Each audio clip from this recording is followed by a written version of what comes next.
స్వాగతం. టీటీడీ అంటేనే వివాదాలకు కేర్ ఆఫ్ అడ్రస్ అన్నట్లుగా మారిపోయింది పరిస్థితి. నిత్యం ఏదో ఒక విషయంపై టీటీడీలో రాద్ధాంతం జరుగుతూనే ఉంటుంది. తాజాగా తిరుచానూరు పద్మావతి అమ్మవారి వీఐపీ బ్రేక్ దర్శనం, కుంకుమార్చన అంశాలపై తీసుకున్న నిర్ణయాలతో పాలక మండలి విమర్శలు ఎదుర్కొంటోంది.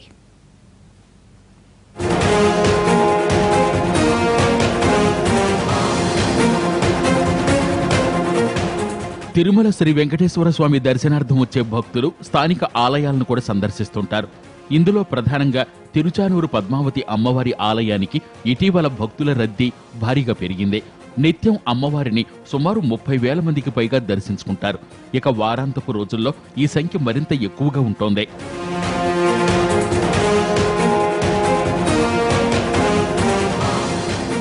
అలమేలు మంగాపురంగా పిలిచే తిరుచానూరులో పద్మావతి అమ్మవారికి కుంకుమార్చన నిర్వహిస్తుంటారు.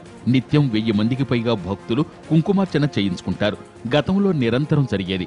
కానీ ఆ సేవను ఇప్పుడు మధ్యాహ్నం 12:30 నుంచి సాయంత్రం 4 గంటలకు కుదించడం విమర్శలకు దారితీసింది.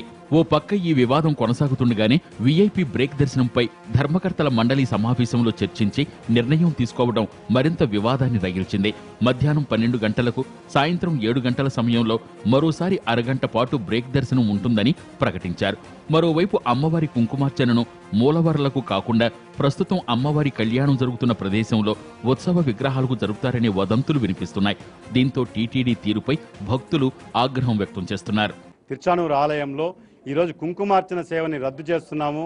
సామాన్య భక్తులు, స్థానికులు కుంకుమార్చన సేవలో గర్భాలయంలోకి ఎవరిని అనుమతించము, ఏకాంత సేవకి రావద్దండి అని చెప్పే హక్కు, అధికారం టీటీడీ అధికారులకు లేదు. ఎందుకంటే ఇప్పటికే తిరుమల కొండకి చాలామంది స్థానికులు కానీ సామాన్య భక్తులు కానీ వెళ్ళలేని పరిస్థితికి తీసుకొచ్చారు. ఈరోజు తిరుచానూరు అంటే అమ్మవారిని పుట్టినిల్లులాగా భావిస్తారు.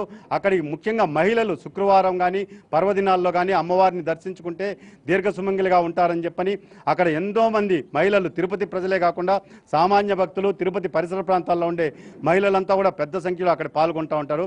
అలాంటి కుంకుమార్చన సేవని మీరు ఎవరిని అడిగి రద్దు చేస్తున్నారు? ఆగమ సలహా మండలి అనుమతి ఏమన్నా తీసుకున్నారా? ఆగమ శాస్త్ర ప్రకారం కుంకుమార్చనని మూలవర్లకు కాకుండా ఉత్సవ విగ్రహాలకి చేయొచ్చు అని చెప్పని ఆగమ శాస్త్రాల్లో ఎక్కడన్నా చెప్పబడిందా? ఇప్పటికే అమ్మవారికి జరిపే అనేక సేవల్లో కోతలు విధించారని, ఇప్పుడు కుంకుమార్చన లేకుండా చేసే కుట్ర జరుగుతోందని భక్తులు మండిపడుతున్నారు. అసలు భక్తుల అభిప్రాయాలను సేకరించకుండా ఈ విధంగా టీటీడీ పాలక మండలి అధికారులు అనాలోచిత నిర్ణయాలు తీసుకోవడం మంచిది కాదంటున్నారు.